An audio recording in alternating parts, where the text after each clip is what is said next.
I enjoy this guy's work on Twitter and on his website so much. Joining us again here on the Sports Cage, Craig Baird. Craig, I got to tell you, man, I saw there's been so many of them, and I go down and I'm like, I got to reach out. I got to get him on the cage. And then and then it was the Brier one. And I'm like, with the Brier starting today, I had to go down. So what day did this one? This came out a few days ago, but I'm telling people it's at Craig Baird. I see that. I saw that one. Yeah. Yeah. On Twitter. Thanks so much, Craig, for being here again. This Brier one, like, how long would this take you to put together this 14 threads on this? That took me, I think, about an hour and a half of research. At the same time, I was writing an episode for my podcast about the Brier, so I was kind of doing both at the same time, but usually about an hour and a half because I got to find pictures for them. I got to fact check everything, so that's usually what it takes. Okay, let's start for people out there, and then they can go and check out the thread. How does the Brier start? Well, the Brier starts because essentially people wanted to see who was the best curler in Canada. So you had all these provincial championships, but there wasn't really like a Western and Eastern championship. And what eventually happened was I think they're still around, but McDonald Tobacco, they decided to sponsor a Western team from Winnipeg going east in 1924, I believe, to kind of just see if there was a market there for some sort of national thing. And they found there was. So in 1927, the first official Brier occurred, but it was a bit different. They didn't have like a round robin, or they had a round robin thing. It wasn't really a playoff thing. It was just whoever had the most wins. They played to 14 ends, and places like Toronto and Montreal had teams, and Saskatchewan represented all of Western Canada, not just the province. So it was a little bit different that first year in 1927, and it was played at the Granite Club in Toronto, and that's where it was actually played for the first 14 years or so. Wow, 14 ends. 14 ends they used to roll. So what kind of scores would we have at 14 ends? Like what were they scoring higher? Were they not as good? What was the detail? They were higher. They actually only did that the first year. Then the second year they went down to 12 ends, and they kept that until I believe 1977. And then they went down to 10 ends just because they wanted to be a bit faster. People were kind of starting to get a bit bored after 12, and they wanted to speed things up. And so they went to 10 ends in 1977. And that was when Quebec won their first Brier. 1936. You have here, that's when Prince Edward Island, British Columbia, they joined the Brier. Newfoundland followed in 1951. It all stayed though at the Granite. Like, it didn't move around, right? It was just always there.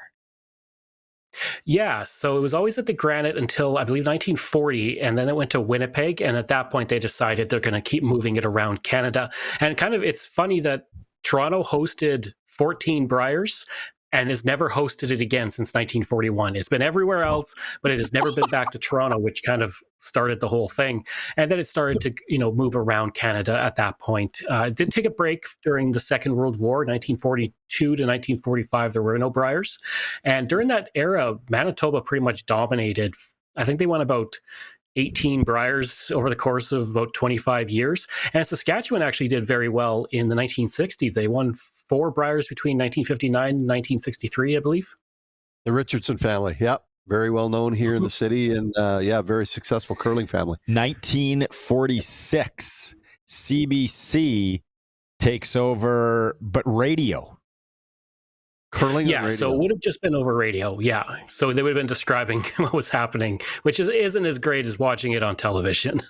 Without a doubt. Now, I got a question in terms of when they went to the stadium setting. So we talk about going to Toronto for all those years, Granite Curling Club. So it was in a curling facility. Mm-hmm. At what point did they say, we got to put this in an arena setting? I think that started to happen when you started getting into the television era, because you wanted that larger crowd for people at home to kind of feed off of.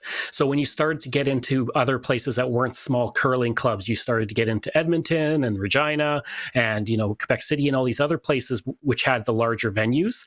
Then you started to get more of that stadium aspect. So that really started to come about in the 1950s, 1960s. 1977. Is when it changes to 10 ends. Okay. Also, McDonald Tobacco says, we out. So is that when they changed from darts to beer? Yeah, that is pretty much. So what happened was in 1977, McDonald's said, okay, it's costing too much for hotels and accommodations and transportation. So You're a tobacco company. I know. In 1979, they're like, in 1979, we're not going to be sponsored anymore. In truth, it was because there were new laws coming in relating to advertising tobacco. So you couldn't have McDonald's advertising one of the biggest sporting events in the country. So then, they went from tobacco in 1978, and then 1979 was when you had the first Labatt's Brier, and that continued all the way till 1999.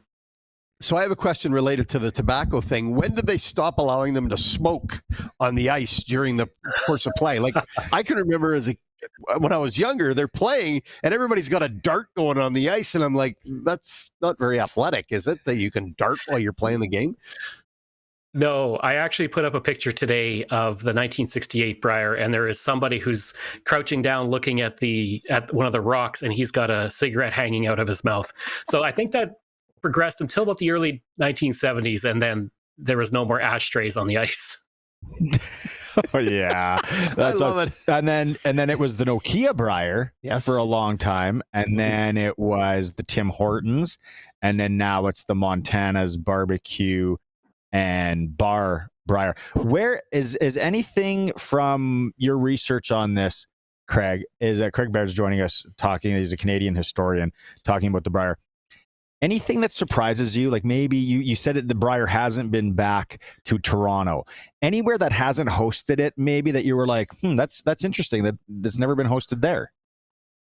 I would say Toronto's probably the biggest one, just because it is, it's a major city. Also, the fact that Montreal has only hosted it once, and it was in 1977, and it was fitting that Quebec actually won their first Brier there.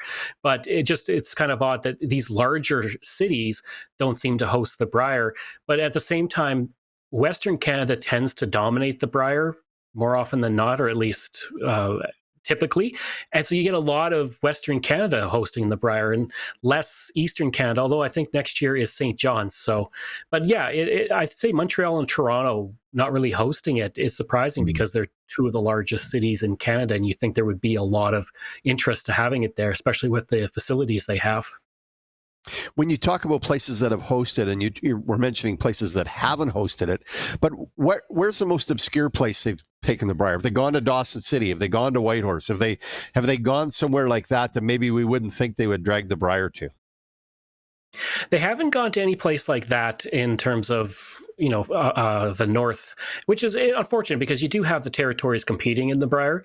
You would think that they would be there. I would say that Kelowna, even though Kelowna is a large city, but in terms of it being a relatively small place compared to other places, it is surprising they've not only hosted the Brier, but hosted it a couple times. Red Deer, Alberta is another good example. It's right between Edmonton and Calgary. It's only hosted the Brier once back in the 90s. So there's certain smaller places that have hosted the Brier that you just don't typically think they would host one of the biggest sporting events in Canada, but they are there. But then at the same time, Toronto hasn't hosted since 1941 for some reason. Has Brandon ever hosted they have. it? I'm sure they have. Brandon, Manitoba. Do we know? I know that's a tough one. But that'd be a great spot. Brandon has. Yeah, Brandon hosted in 1963, 1982, and 2019. Yeah, I didn't think it was that long ago. Wow. Okay. Yeah. Look at you. Can't even put you on the spot. Okay, so the smoking question did put him on the spot. I'm taking credit for that. Alberta has won the most Briers, 29 you have here, followed by Manitoba with 27, Ontario with 10. Now, who, as far as individuals, how does it go from like maybe 1 to 3? Well, Brad Gushue has won 6 Briers, so that's the most of anybody in Brier history. And then you actually have 4 people who tie for 4 Briers each. So you have Ernie Richardson, Kevin Martin, Randy Furby, and Kevin Coe. And so they're the ones who kind of take up spot number 2. But Brad Gushue is number 1 with 6 Briers. So he's well ahead of the pack. Besides the territories, have any provinces never won the Brier? Like, is there I mean, Saskatchewan's in a drought of droughts. Don't get me wrong. Oh, really? When's the last time we won it? Sorry to bring it up. Sorry to bring it up. But is there any provinces that actually haven't pulled one off? Yeah. So other than the territories, New Brunswick and Prince Edward Island have not won the Brier. Okay. Okay. As far as attendance wise, which one holds the record? That's actually 2005, the first Tim Hortons Brier, and it was held at Rogers Place in Edmonton, and it actually holds the attendance record. It was 281,000 people attended, and the next highest is Saskatoon in 2000, which had 248,000. So there's a significant gap between number one and number two. I remember that Saskatoon one. And when Saskatoon, just how we are from up there, it's a like big event. When Edmonton beat us, it was like, oh, let us hold on to I don't know. This is anything else we're missing? Any fascinating pieces for our Sports Cage listeners that we're missing from all this Brier history talk? I think probably the most interesting thing I found was the fact that the Brier name actually comes from the very beginning. McDonald Tobacco actually had a brand called Brier because Brier wood is what tobacco pipes were made out of. So that's where the word Brier comes from. And it's just really cool that even though we've had so many different sponsors, we've always kept that name, the Brier. You know, that is going to be the trivia question of all time. I'm going to take that with me wherever I go. I'm going to look like the smartest guy in the room because I've listened to the Sports Cage. We talked about it last year with Craig Adam. I remember talking about the pipe or the wood. The Brier. Yeah, that's what they need to do at one of these Briers of a retro night. The guys are allowed to dart. Sweaters. Big sweaters on. Put a pipe. Drink. Corn brooms. Whatever Get you the got. corn brooms going. Yeah. You can find them, like I said, on X. It's at CraigBaird.com. I'm going to retweet this actually from Sports Cage right now, so for its people can go and check it out. You do fantastic stuff. Again, thanks so much for taking some time today, and we're definitely going to have to bring you on. Absolutely, anytime. Yeah, right on. All right, have a good weekend. Really cool. Go Saskatchewan at the Brier, 1980. Thanks, Craig. See ya.